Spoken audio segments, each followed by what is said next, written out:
I want to get my life back together. I want to give this season of my life some structure. I'm not sure where it's going to lead me to, but I know for sure I am deserving.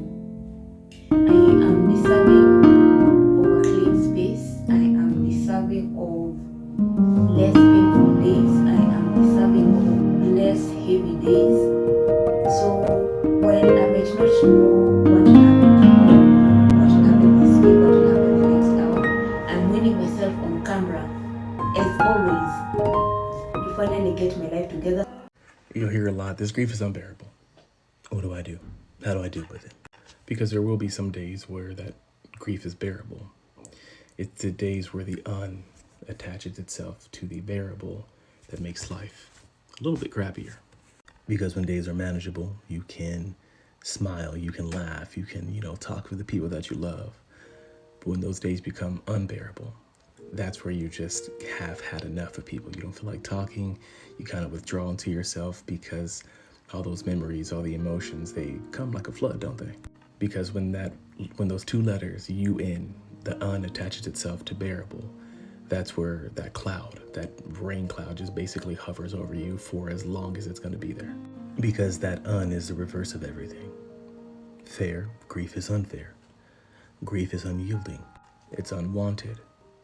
We become undone. We become unraveled. Because when we look at it, there are some days where we can bear what we're going through, where it doesn't feel as hopeless, where we can laugh, we can maybe go about our day without breaking down into tears. And we're reminded, okay, this is a day that I'm able to make it through. But then the day comes where the attaches itself to the bearable. And then we're reminded of the monumental loss that we're suffering. We're reminded of the pain that we're having to go through because they're not here. And it's something that reminds us of that person that we lost and we love so much. Because grief is unfortunately not something that goes away. It's something that we have to manage on a day-to-day basis, depending on what's happened to us and what's happening at that current moment. So on the days where the grief seems bearable, you will have the days where the attaches itself to it. And on those days, love yourself just a little bit more. And then you realize that the small things are really the most memorable. The things that you wanted them to get rid of are the things that you can't bring yourself to throw away. The things that they left are now frozen in time because you can't bring yourself to move them.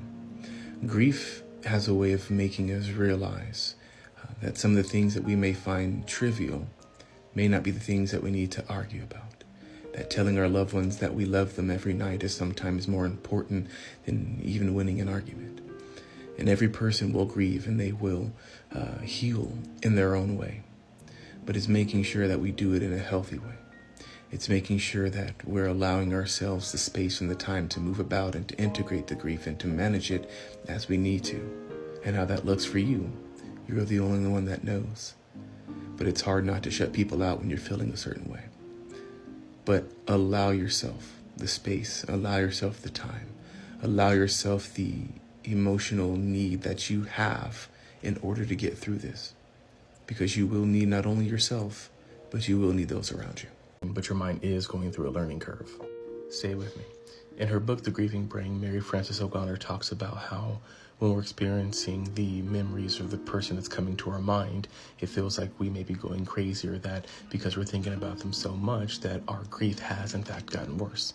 Because when you have good memories of the person that you lost, you choose to bring up those memories. You understand the emotional implications that come with it, so you can talk about maybe a funny thing that they did because that's something that you enjoyed about them and it's something you want to tell others. Because what happens is when something happens like a stressful life event, those are the things that come up. Not only do we have the regular thoughts that we call the mind, but we also have the intrusive thought.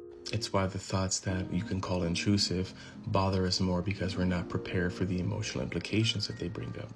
Like if you want to talk about how your mom had this, funny thing that she did and you want to tell everyone, you are choosing to call that thought and that memory to your mind. However, if you're just inside the kitchen and then you think about what your mom cooked without even bringing it to mind, it causes that emotional reaction that may cause you to cry because you miss her so much, and then that grief comes back 10 times worse. So when you think of things like graduation, or maybe you got a promotion at work, things that are positive, those are things you can call to mind. But the intrusive thoughts are for more of the emotional events. They're not just reserved for negative, they can be reserved for positive. But because there's more negative thoughts associated with those intrusive thoughts, you may think that your mental health is starting to get worse. But still, it's not fun to be caught by it. It's not fun to be caught and prepared by these thoughts that come into our mind. The reason it's happening is because your brain is still trying to understand it. It's still trying to process what happened.